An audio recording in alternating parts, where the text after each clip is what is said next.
All right, underway, session 39, lesson 7, page 16 on in your outline. And we'll pick it up on section 123, but we'll do a quick review before then. Last week we were looking at the Transfiguration, and we saw that there were two possible locations for the Transfiguration. One, a traditional location, and one, the real location. The traditional location is Mount Tabor, here to the south in the Jezreel Valley.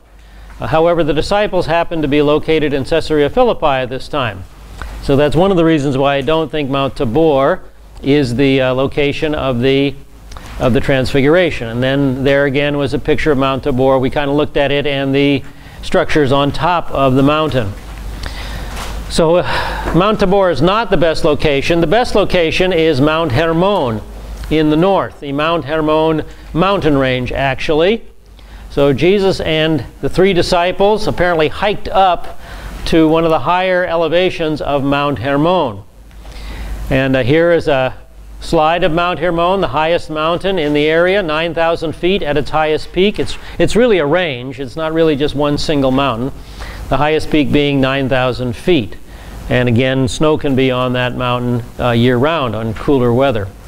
There on the top of the mountain, the disciples witnessed the Transfiguration of Yeshua, where the Shekinah glory that is the true essence of who he is was allowed to shine through the human body that veiled it. And so the disciples, James and Peter and John, got to see the glory Yeshua will have in his kingdom. And then as they came down the mountain, Yeshua ordered them not to tell anybody at this point in time. So that's where we pick it up with section 123. They are coming down Mount Hermon, hiking back down the mountain. And we pick it up at the bottom of page 120 in your harmony. And we'll look at the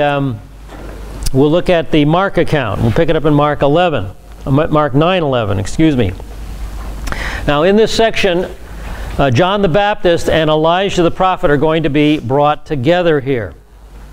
And remember, the disciples have seen the promise of the kingdom, but they do not yet understand the coming program of death and resurrection. You know, they understand tabernacles, but they don't understand Passover. So they are partially blind at this point. And remember last week we looked at that miracle, the healing of the blind man that happened in two stages. First, partially blind, or partially seeing, and then fully seeing. That's where the disciples are. Partially seeing right now, partially blind. All right, 9:11. Mark chapter 9, verse 11. Section 123. And that's the right-hand column. And they asked him, saying, "Why is it that the scribes say that Elijah must come first?" So the teachings of the Pharisees and the scribes are correct in regard to Malachi chapter 4. That's the reference there. Elijah must come first. First before the kingdom. First before the Messiah. He's a forerunner. All right, the first part of verse 12. And he said to them, "Elijah does first come and restore all things." So Yeshua confirms that the teachings of the scribes are accurate on this point. Second part of the verse. And yet, how is it written of the Son of Man that he should suffer many things and be treated with contempt? And now he points out that there's another group of prophecies that must be fulfilled before Elijah comes. And these are the prophecies dealing with the Messiah's suffering and death. Now if Elijah came before the first coming, the prophecies about the Messiah's first coming would remain unfulfilled. The suffering Messiah's prophecies would remain unfulfilled. But Malachi 4 is predicting the coming of Elijah before the second coming. Before the second coming. And the order is at the bottom of page 16. The order is the coming of Messiah the first time to suffer, then the coming of Elijah, and then the coming of the Messiah the second time to reign. But then Yeshua goes on and makes one more comment. Mark chapter 9, verse 13. And this, we pick this up on the top of page 121, the right-hand column, verse 13. But I say to you that Elijah has indeed come, and they did to him whatever they wished, just as it is written of him. So now Yeshua says that in another sense, Elijah has come. And here he's referring to the ministry of John the Baptist. So now I want you to turn to page 17, and we want to look at the relationship between John the Baptist and Elijah. This can be confusing, so I've devoted that page to it. And I've also got charts up on the overhead for those people on YouTube. So let's take a look at the previous information that we have already learned. First of all, John the Baptist very clearly stated without hesitation, I am not Elijah. You can't get much clearer than that. John chapter 1, verses 21 and to 23. But secondly, we also learned that John came in the spirit and power of Elijah. Luke chapter 1, verse 17. I am not Elijah, but he comes in the spirit and power of Elijah. Thirdly, we also learned that if the kingdom offer had been accepted, then John would have fulfilled the function of Elijah and would have restored all things. But, and there's the big word, but, the kingdom offer was rejected, Matthew chapter 12. And so John did not restore all things. The prophecy, Malachi 4, 5, and 6, remains unfulfilled. All right, fourthly, we learned that Yeshua said that Elijah will come, but it's before the second coming, not before the first coming. The Son of Man must first suffer many things before Elijah comes. Mark 9, Matthew 17, Luke 9, 36. So that's the previous information that we've picked up. Now let's put it all together in a summary. And the key word in this summary is the word both. And the key concept to remember is number one. If you don't remember anything from this material, remember point one. Point one. This is really the key. Both are forerunners. Both comings of the Messiah require a forerunner. John, before the first coming, fulfilling Malachi 3:1. And that was the verse that was quoted when John came. That was the verse in Scripture talking about John, Malachi 3:1. Elijah before the second coming. And this is written about him in Malachi 4, 5, and 6. So when Jesus says it was written about John, he's referring to Malachi 3:1. And then, of course, Malachi 4, 5, and 6 referring to Elijah before the second coming. Okay? Does that make sense then? That's the key. So remember that. A couple of other points you can remember. Key word, both. Both came with the same spirit and power. The power of the Holy Spirit. Both came with the same spirit and power. Thirdly, both could potentially restore all things. That's mentioned in Malachi 4:5. John did not. Matthew 12.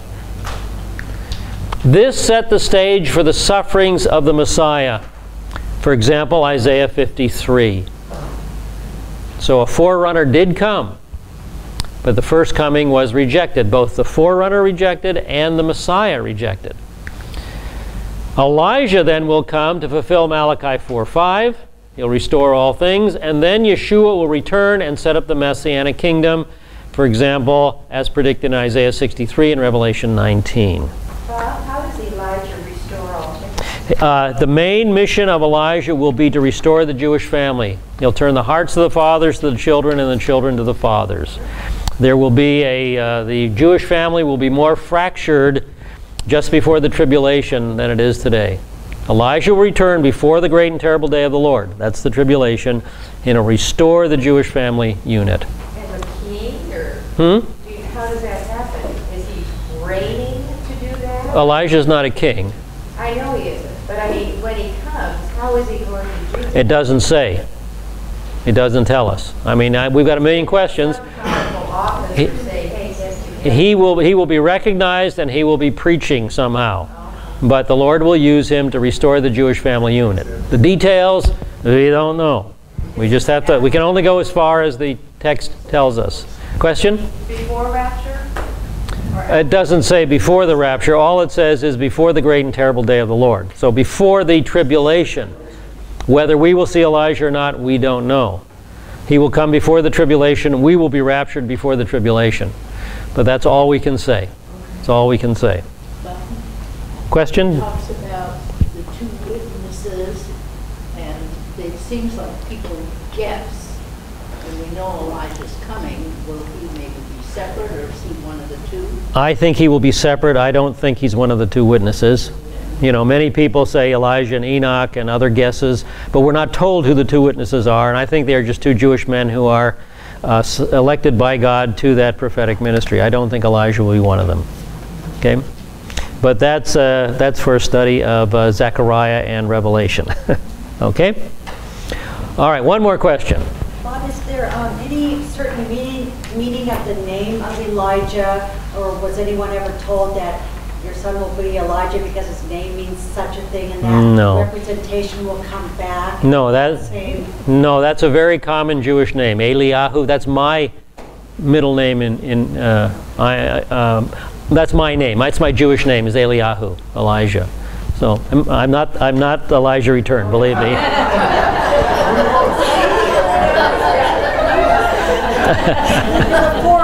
Yeah. All right. Yeah, I have come before Yeshua returns. That's true. All right. All right. Let's move on then. Section 124. We're now at page 18. Turn over to page 18, top of the page. And in your harmony, page 121 with section 124. All right, let's take a look at our map here. So they have now come down the mountain. They've taken their hike back down the mountain, and they're back in the region of Caesarea Philippi with the other 9 disciples. They left them behind in that area.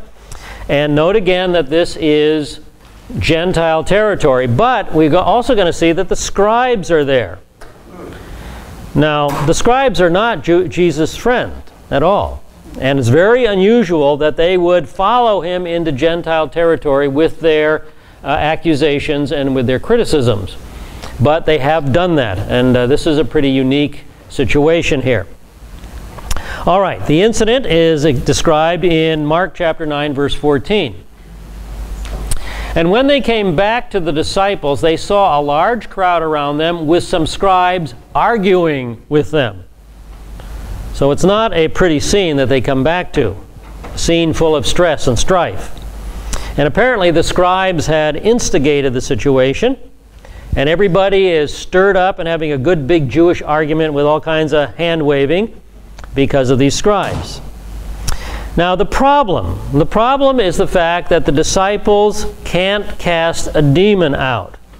Now this is the 9 who are left behind. But please, as we read the text, note the type of demon. It is a demon of dumbness and deafness, demon of muteness. Now apparently the scribes are saying, and by the way, there's a typo. It says a scribe's day. It should say scribes say you should be able to cast the dumb demon out. And that is not my 4th mistake of the year. That is only my first mistake since my last one. So I'm okay. I always have that out. Good thing you're not an accountant. The Lord's keeping account of me. All right. The scribes say that you should be able to cast the demon out. You're his disciples. But they failed. The 9 disciples have failed.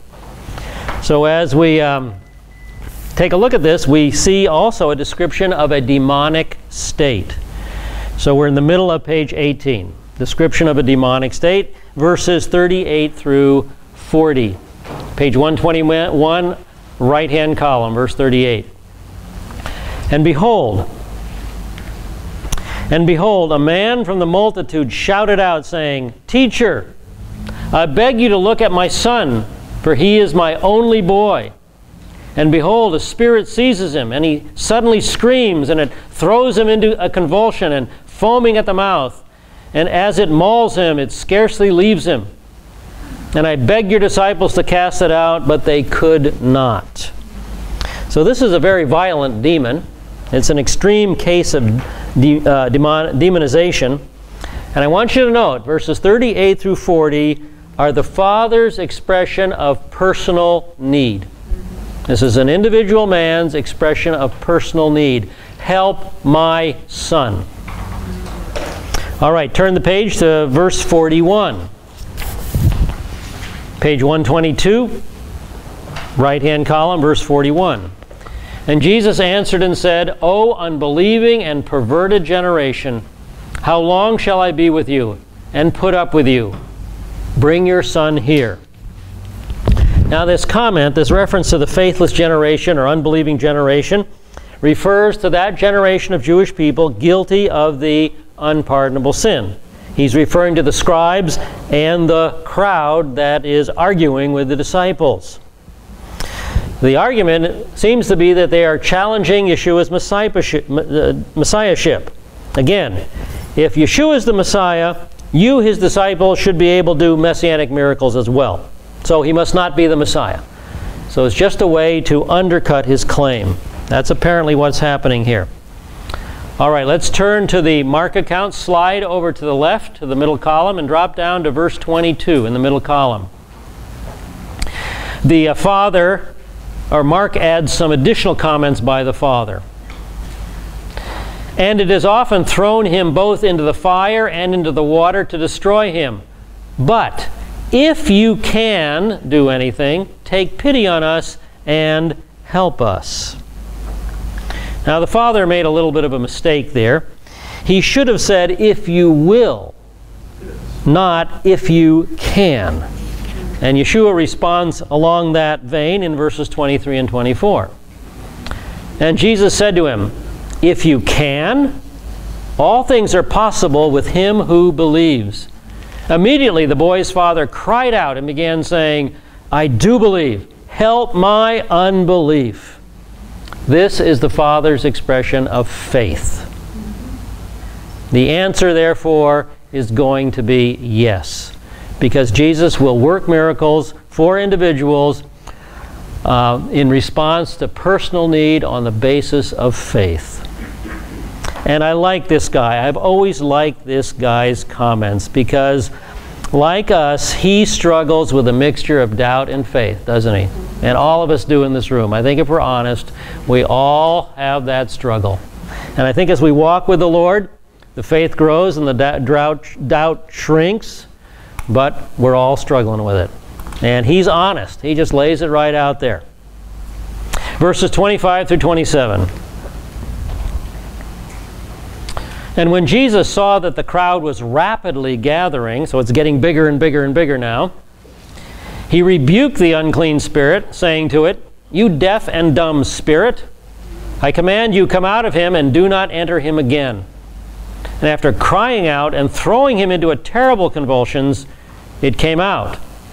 And the boy became so much like a corpse that most of them said, He's dead. But Jesus took him by the hand and raised him and he got up. All right.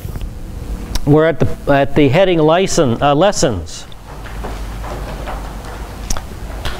Actually, the last sentence on verse 18 points out that this is a private and unique procedure that was not for the multitudes. Remember in verse 25, as he saw the crowd getting bigger and bigger, people being attracted by the tumult, he went ahead and healed this child.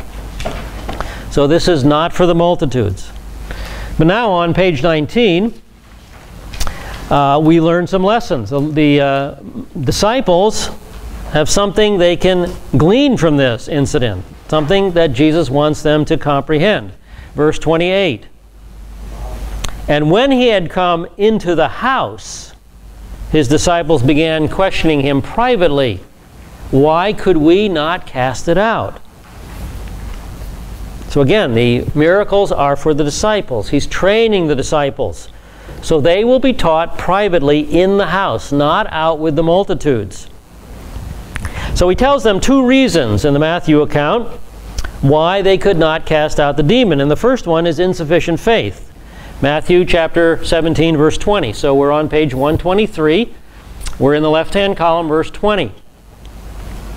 And he said to them, "Because of the littleness of your faith, for truly I say to you, if you have faith as a mustard seed, you shall say to this mountain, 'Move from here to there,' and it shall move, and nothing shall be impossible to you."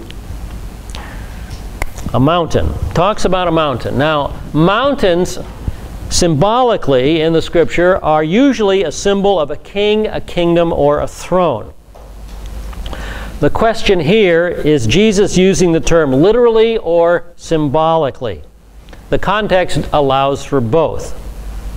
Is he referring to Mount Hermon? Does he point off to Mount Hermon and say that mountain will move?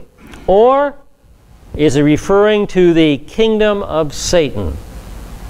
My preference is for the satanic kingdom, because it answers the questions that have been stated. First of all, how come we couldn't cast it out?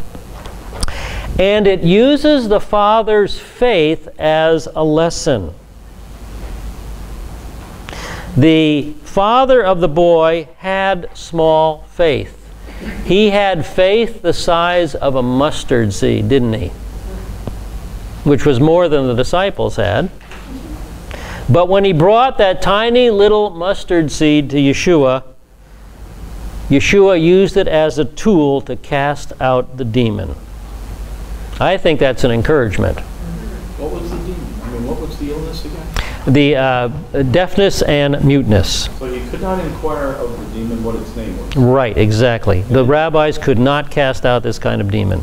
Right, and that demonstrated his Messianic framework. Exactly, it's a Messianic miracle. Because he did that which was impossible, because the others had to have the name of the demon. Right, exactly. You get an A. You've been paying attention. No, I know the name of the demon. Oh no, here it comes. All right. What is the name of the demon? Tantrum. Tantrum. There we go. All right. Tantrum. All right. Question. Is there any indication that the father and son were Jewish or Gentile? Yeah, they're probably Jewish because of the crowd, the scribes there, and there were Jewish people living in that area, even though that's Gentile territory. But the people that would be most interested in an argument about the Messiahship of Jesus would be Jewish people. But then, as the argument began to ramp up, the people in the neighborhood of Caesarea Philippi would probably gather. So it probably started out as a small group with the man, a few Jewish people, the scribes, and then it degenerated into a bigger scene. That's probably what happened.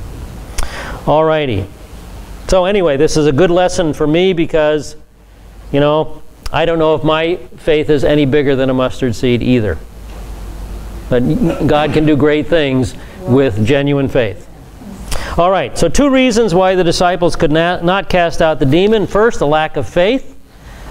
They had less than the Father. And then verse 21, but this kind does not go out except by prayer and fasting. So they used the improper method. So Yeshua confirms the Pharisaic observation that some demons are unique. That seems to be very true. And that's why the demon of muteness and deafness, a dumb demon, was classified as a Messianic miracle. The rabbis could not cast it out. But a command is the normal method. But with this type of demon, the command, the normal method, won't work. This type has to be prayed out, he tells his disciples. Now Yeshua can cast out this demon with a word because he's the supreme King of Kings. Okay? There's no limitations on Yeshua. But the disciples, they can't. They have to learn to invoke God's power through prayer for this demon to be cast out. They have to entreat the Lord to do it. They cannot do it themselves. So they have to pray, perhaps fast, in order to deal with this kind of a demon. All right, section 125, page 19. We're at the bottom of the page. And we come to the second prediction of the resurrection. So now we move from Gentile territory around Caesarea Philippi, and we move back into Galilee. We move back into heavily Jewish territory again. And now we get the second announcement of his death. So we'll pick it up on the Mark account, chapter 9, verse 30. Bottom of page 123 in your harmony, the middle column, verse 30. And from there they went out and began to go through Galilee, and he was unwilling for anyone to know about it. So why is he being so secretive? He hasn't been so secretive in the beginning. Well, remember, the rejection has occurred. He is now concentrating on training the 12 for the ministry they will have when he leaves. So he's staying out of the public eye. All right, slide over to the left-hand column, Matthew 17, 22 and 23. And while they were gathering together in Galilee, Jesus said to them, "The Son of Man is going to be delivered into the hands of men, and they will kill him, and he will be raised on the third day." And they were deeply grieved. So here, very clear, unequivocal announcement of his death and resurrection. But their reaction is twofold. First of all, it's grief. Grief. But it's not grief because they understood what he was saying. We learn that from the Luke account. Slide all the way over to the right, verse 45 in the right-hand column, the Luke account. But they did not understand this statement, and it was concealed from them, so that they might not perceive it. And they were afraid to ask him about this statement. So the grief comes because they don't understand. They're still partially blind. So their fear and their grief is motivated by confusion. And I think I would have the same confusion. If I was John, for example, or James or Peter, how could one who just manifested his glory to us on the top of the mountain, the Transfiguration, and I would also be confused if I was one of the 9 left behind. How could one who just cast out a demon of muteness, how could a person like this fall prey to mankind? How could the Messiah suffer in such a manner? So again, they understand the reigning Messiah prophecies very well. They understand the meaning of the Feast of Tabernacles, but they don't understand that the suffering Messiah passages must come first. They don't understand the meaning and timing of Passover. Why do you think they were afraid of Well, confusion can generate fear. When you don't know where you're going or why, what's happening next. Well, yeah, and from your perspective, yes, but from their perspective, we just record what they went through. Not maybe what they should have done, but what they did do. Okay? Question? When you now perceive his God, you certainly don't think that he can't avoid death. I mean, Sure. You've seen all his power now and all his goodness, and how could people do it? Yeah. I can, especially I think of James, John, and Peter. They've seen the Shekinah glory. What are you talking about? What is going on here? Where are we going with this? You know, they're confused. They're grieving. All right. Well, let's see. I've got 7:45, so let's take a break, and we'll pick it up on section 126 after the break. All right, let's pick it up on section 126, lesson 7, page 20 at the top of the page. So turn to page 20. Section 126, the payment of the temple tax. At this point, they're going to return to Capernaum, Jesus' headquarters for the majority of his ministry. So you can see that in the middle of the map there, the northern end of the Sea of Galilee, the town of Capernaum. And the situation is that Jewish tax collectors come to Peter with a question. Now they're collecting a Jewish tax, the temple tax, not a Roman tax here. These are Jewish tax collectors. So section 126, we'll pick it up on verses 24 and 25. page 124. At the top of the page, only Matthew covers this account. Verse 24 and 25. Well, the beginning of verse 25. And when he had come to Capernaum, those who collected the 2 drachma tax came to Peter and said, "Does your teacher not pay the 2 drachma tax?" And he said, "Yes." Now, the payment of this tax is based on Exodus chapter 30, verses 11 through 16. Here's the incident. The Lord spoke to Moses, saying, "When you take a census of the sons of Israel to number them, then each one of them shall give a ransom for himself to the Lord. When you number them, so that there will be no plague among them when you number them. This is what everyone who is numbered shall give, half a shekel according to the shekel of the sanctuary. The shekel is 20 gerahs, half a shekel as a contribution to the Lord. Everyone who is numbered from 20 years old and over shall give the contribution to the Lord. The rich shall not pay more, and the poor shall not pay less than the half shekel, when you give the contribution to the Lord to make atonement for yourselves. You shall take the atonement money from the sons of Israel and shall give it for the service of the tent of meeting." That's a reference to the tabernacle, the first worship structure in Israel's history. So it's to maintain the tabernacle, that it may be a memorial for the sons of Israel before the Lord to make atonement for yourselves. So this was a half shekel coin that each Jewish male was responsible for paying. And that aspect of the Mosaic Law has been revived in modern Israel. Here is a modern half shekel temple tax coin. I don't remember exactly who produced it, but I have a copy, or I have one. So I just scanned it in so you can see what it looks like. So they are preparing for the day when the third temple gets erected and this temple tax can be instituted once again. So you can pick those up basically as a souvenir now in Israel. They're not legal tender, of course, at this point. Now, the temple tax was due at Passover. But this incident before us takes place much later, at a later time of year. Some commentators feel it takes place as late as the Feast of Tabernacles, because section 130 is so close to this section. We're only a few sections away from that. So Jesus is a number of months late, perhaps as much as 6 months late with his tax. And this is why they come inquiring about it.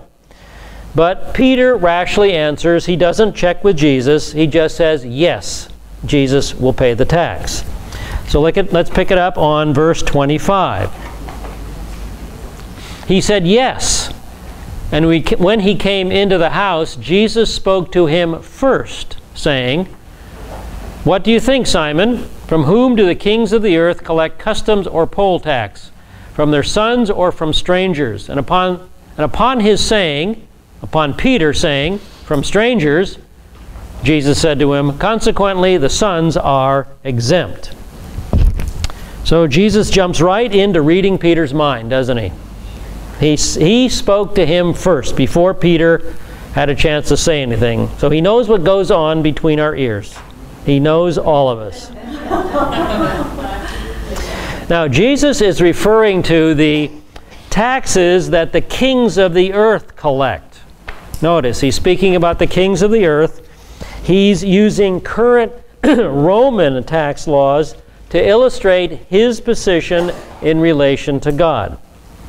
So Roman citizens did not pay tax to Rome. Citizens and sons of the emperor were exempt from taxes. So Jesus applies this Roman principle to himself and to believers. There is no obligation. Yeshua is the Lord of the temple, and his followers are his sons. So he feels no obligation. Verse 27. "But lest we give them offense, go to the sea, throw in a hook, and take the first fish that comes up, and when you open its mouth, you will find a stater. Take that and give it to them for you and me." So in verse 27, Jesus doesn't want to let this relatively unimportant issue be an obstacle to belief in his messiahship, so he defers to the requirement. He submits to the law. even though he didn't feel that he was obligated to. Now, when you go to Israel, you'll see that all kinds of restaurants are located around the Sea of Galilee, and they all serve St. Peter's fish, because this is the type of fish that was supposed to have the coin in its mouth. And there's a typical St. Peter's fish lunch. They didn't find it. Say again? They didn't find it. You didn't find any. No coin. No coin. Oh, you had the fish, but no coin. Ah, I get it. And I've had this once, and once is enough. It's not a bad tasting fish, but I don't like it looking back at me while I'm eating it, you know. I kind of feel sorry for it. Now, this fish is a tilapia galilea. I don't know if I pronounced that right. A tilapia galilea. It's a form of musht, M-U-S-H-T. It's the largest species of musht that's in the lake. Now, the miracle lies in the fact that this fish is a plankton eater. It's caught in nets. It's not attracted to bait on a hook and a line. So apparently the Lord directed this fish to first gulp on this coin and then grab on the hook. Now, it is possible that Peter may have dropped a hook into the lake, and when the fish swam beside it, he could have jerked the hook and impaled the fish. That's a possibility too. But anyway, it appears that this is biblically correct, that this is the St. Peter's fish, because this is the only fish in the Sea of Galilee that has a mouth big enough to hold a full shekel coin. And I believe in your outline, yes, I blew it. I put a half shekel coin there. But for this, it would be a full shekel coin, a stater. So again, it's only my first mistake since my last one. So I'm okay. That's good. You only make them one. I only make them one at a time, yep. I don't know. Sometimes I do more than that. All right. So the lesson they have to learn. The lesson is that Yeshua is the Messianic king. He does not have to pay the tax. They are his sons. They don't have to either. But to avoid unnecessarily stumbling others, they go ahead and pay the tax. He submits to the law that he authored. He never broke the Mosaic law. He always submitted to it. All righty, let's move on then to page 21, top of the page, section 127. And we come to a scene of rivalry. Rivalry over greatness dispelled. So we're in the middle of page 124 in your harmony. And we'll read the Mark account. Let's read the entire column, starting on page 124 and slipping over to page 125. Verse 33, in the middle column. And when they came to Capernaum, and when he was in the house, he began to question them. What were you discussing on the way? Do you think he doesn't know? Of course he knows. But they kept silent, for on the way they discussed with one another which of them was the greatest. And sitting down, he called the 12 and said to them, if anyone wants to be first, he shall be last of all and servant of all. And taking a child, he set him before them, and taking him in his arms, he said to them, whoever receives one child like this in my name receives me. And whoever receives me does not receive me, but him who sent me. So this is a real tender scene with Jesus hugging this child to his chest. Real fatherly, tender scene there. And so the emphasis on the event is to be childlike. But the situation is very different than that. The situation is who is the greatest. It's a situation fraught with pride and arrogance. They really have some bad attitudes here. Now, why did this pride and arrogance and contention arise? Well, there are three possible reasons. Number one, this event follows the Transfiguration. Now, it was Peter and James and John, only 3 disciples that had seen the Transfiguration. So it's possible that jealousy had erupted. Why were these three given special confidential attention? Why did they get to go up the mountain with Jesus? So possibly jealousy has erupted. Secondly, this event happens after the payment of the temple tax by Jesus. And Jesus paid his tax and Peter's tax. He didn't pay the other disciples' tax. So maybe they are feeling that Jesus is playing favorites with Peter here. Thirdly, remember, they're expecting the kingdom to be inaugurated immediately. So it could be that ambition is raising its ugly head here. So it's possible that all three attitudes could be present. Any one of them is a very bad attitude. So the response of Jesus: you must become childlike. You must renounce your attitude of superiority. And now we're on the 6 points, 6 lessons in the middle of page 21. Response of Jesus: be like a little child. 6 lessons the disciples had to learn. And by the way, the Greek there for little child means a small child. It can describe a child anywhere from infancy to about 12 years old. In other words, you need to become like an elementary school kid. Maybe like a junior higher, but at least like an elementary school kid. That's pretty humbling, huh? Hey, I'm a grown-up. I'm a big guy now. No, you need to become like an elementary school child. All right, 6 lessons that they needed to learn. First of all, a child has no concern for status. In the home, they recognize that the parents already rule the house. The young kids do. Now, when they turn 13, things change. But the young kids do realize that the parents rule the house, and Jesus is the ruler. He is the King of Kings, not them. Secondly, they need to repent and turn for forgiveness like a child. You know, Daddy, I'm sorry. Daddy, you know. Repent and turn for forgiveness.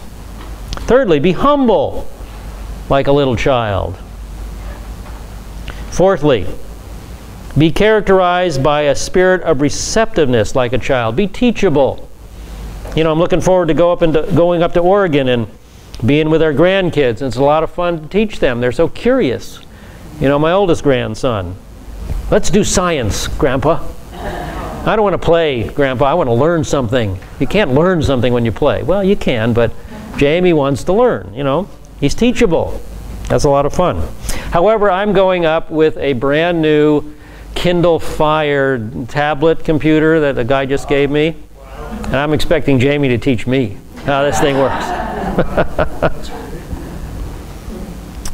All right, fifthly, the means of obtaining greatness is A, becoming the least, and B, becoming a servant. And that's exactly the pattern Yeshua followed, didn't he?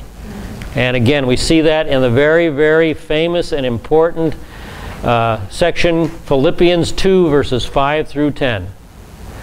You know, we have such bad attitudes, you guys. Didn't mean to insult anybody, but just being realistic there. I know what my attitudes are like.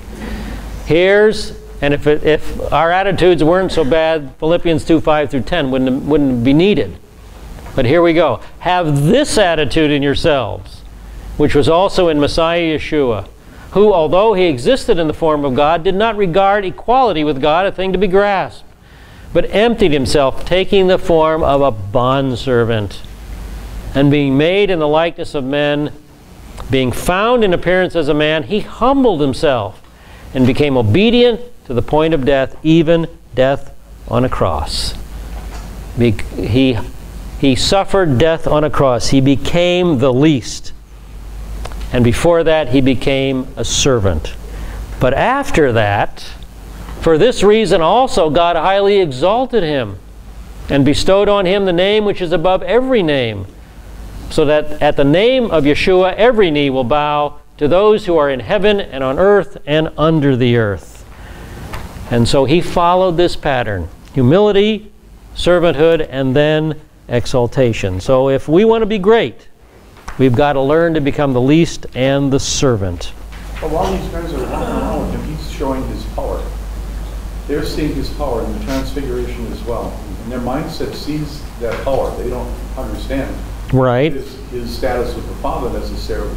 And proximity to power is power. Right, sure. Proximity to power is power. Sure. The more that you have. And so I view their position as one that's looking into how do you get into the proximity of power. Yeah. Ambition. Right. Ambition was a big part of it, wasn't it? Who's the greatest? Yeah. It's always proximity. Yeah. Yeah. Good comments. And the opposite of that is becoming a servant. Right. Right. And becoming the least. Okay, sixthly, final lesson. Like a child is dependent on his father, we must have an attitude of dependence upon God. So there's the attitudes that the disciples needed to embrace and that many times we need to find ourselves embracing as well. All right, page 22. Lesson 7, page 22, section 128. A warning against causing believers to stumble. Now, the point of the previous paragraph was to be childlike. And the emphasis here, the point of this paragraph, is to receive those who are childlike. So we'll pick it up in the Mark account. We're on page 125, middle column, verse 38. And we'll just stick in the Mark account on this page. John said to him, "Teacher, we saw someone casting out demons in your name, and we tried to hinder him because he wasn't following us." Here, someone's doing good deeds, and they're saying, "Stop it. You got to be part of the inner circle." So this guy was not part of the inner 12. So this attitude, their actions, John, the writer of the book of John here, who we love so much, his attitude is a feeling of exclusiveness and superiority. So that's got to change. Verses 39 and 40. But Jesus said, "Do not hinder him, for there is no one who shall perform a miracle in my name and be able soon afterward to speak evil of me. For he who is not against us is for us." His point here is that one can accomplish great things for Jesus without being in the inner circle. We don't have to be proximate to power to do great things. Verse 41. "For whoever gives you a cup of water to drink because of your name is as a follower of Christ. Surely I say to you, he shall not lose his reward." And so the smallest, humblest work will not be unrewarded, ignored, or forgotten. And then in verse 42, he returns to this problem of children, excluding children. You know, remember that was the thing? He has to take this child and bring him into their midst. Verse 42. "And whoever causes one of these little ones," remember this child is still being held in his arms, "whoever causes one of these little ones to believe, who believe, to stumble, it would be better for him if, with a heavy millstone hung around his neck, he had been cast into the sea." So the point here is that all causes of stumbling will be justly punished, especially against children who believe. Especially against children. Boy, and so much of that stuff is going on today to try and get at kids when they're young so they won't believe. Now, as we go on to the next page, page 126, we're going to stay in the right-hand column, starting in verse 43 through 48. And we're going to look at the proper response to stumbling blocks in our own life. First negatively and then positively. So let's look at verses 43 through 48. "If your hand causes you to stumble, cut it off. It's better for you to enter life crippled than having your two hands to go into hell, into the unquenchable fire, where the worm does not die and the fire is not quenched.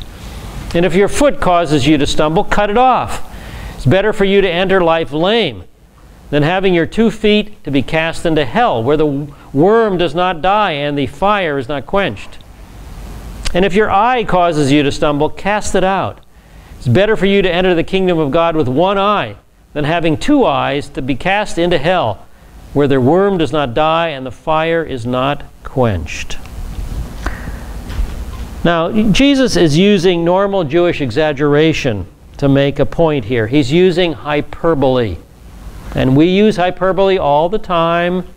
You know, I said to my son, you know, David, I told you 1,000,000 times not to do that. Well, did I really tell him 1,000,000 times not to do that? No, of course. No, only about 500. Only about 500. Okay?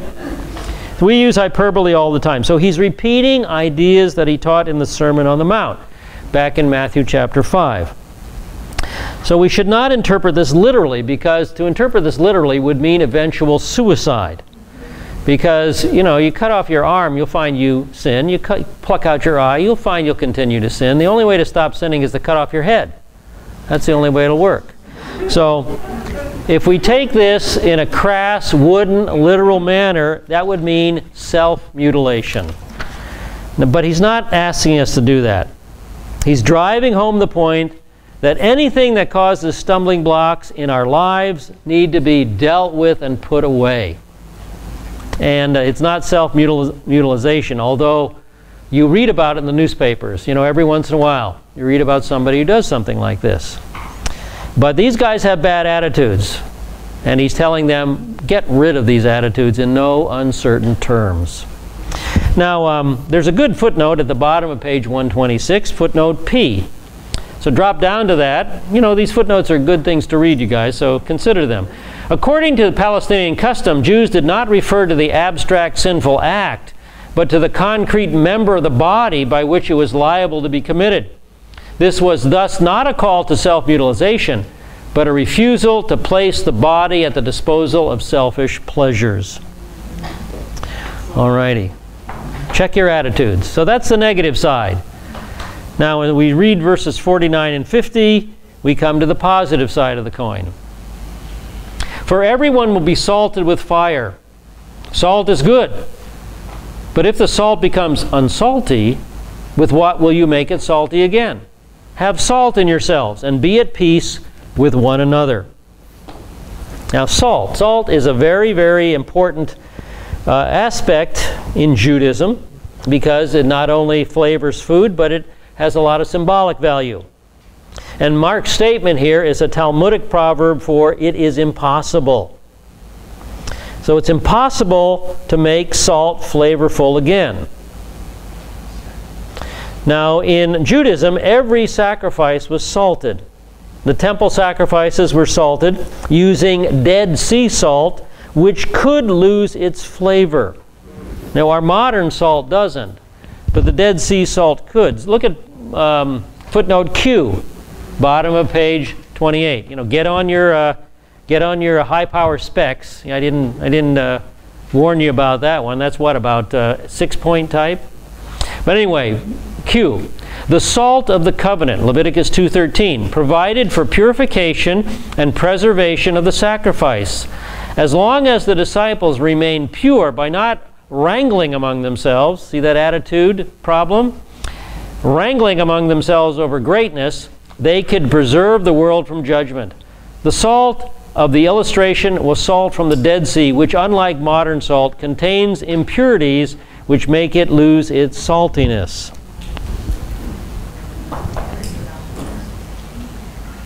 So salt was also a symbol of the incorruptible and that which is higher.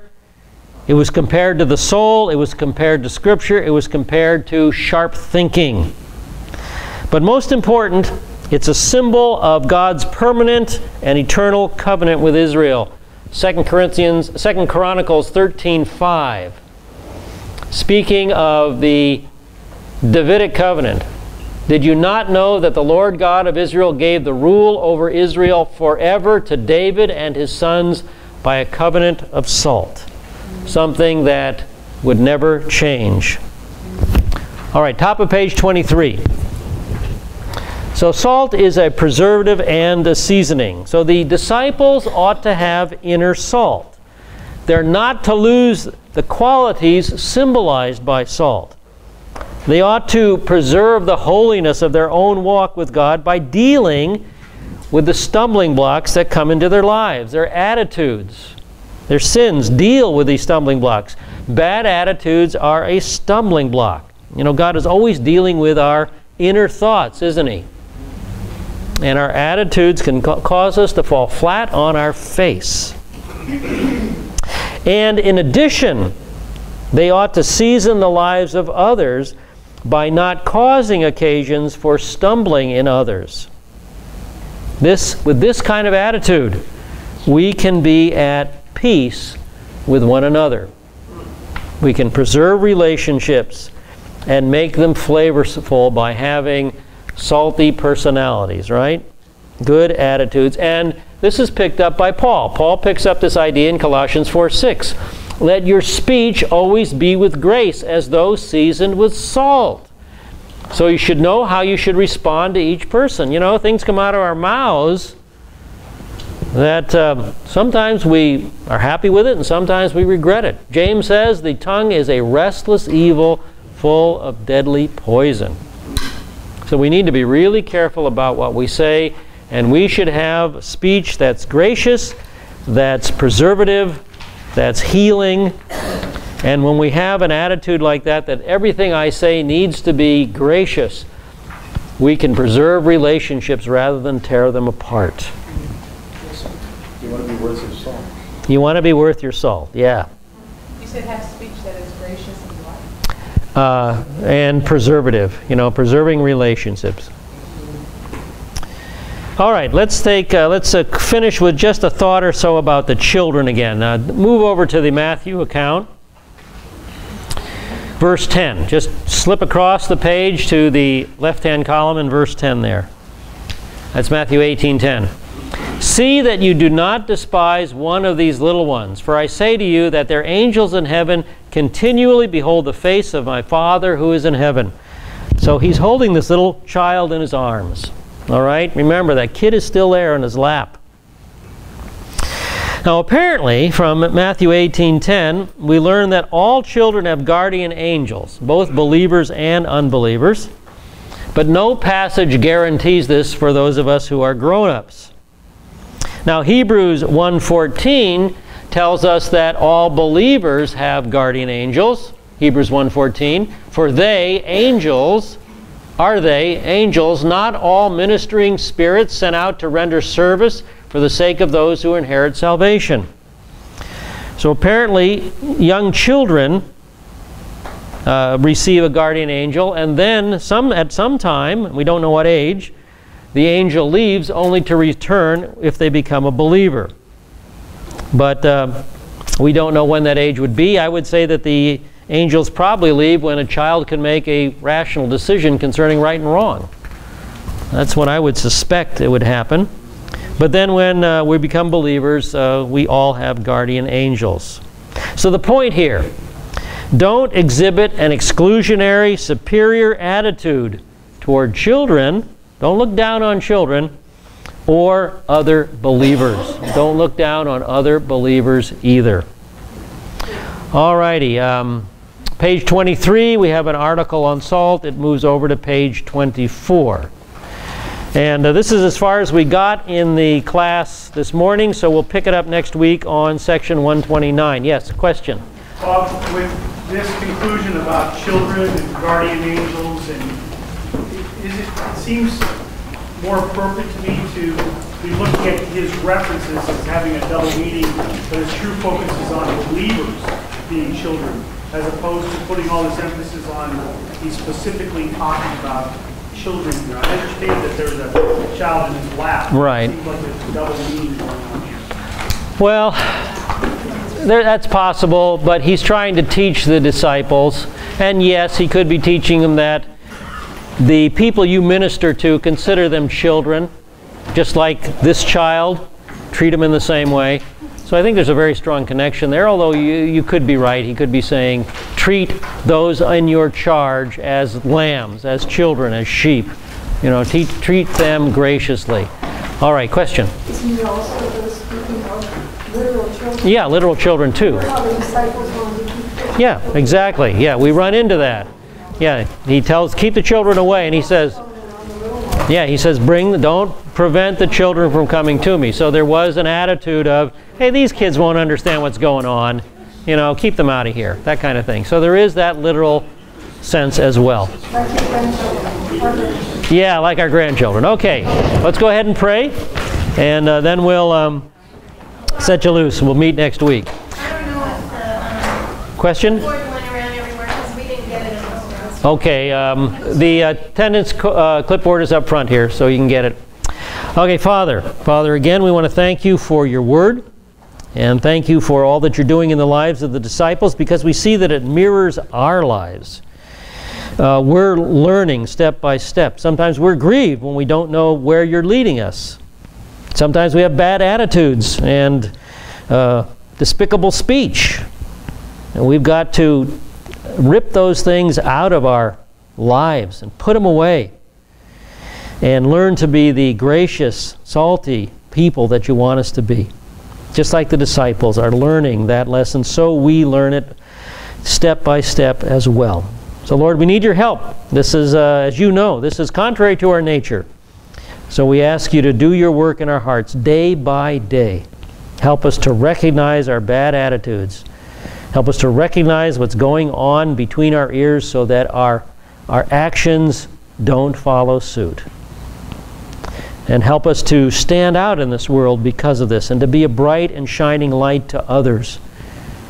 And we do ask you to help us in Yeshua's name. Amen.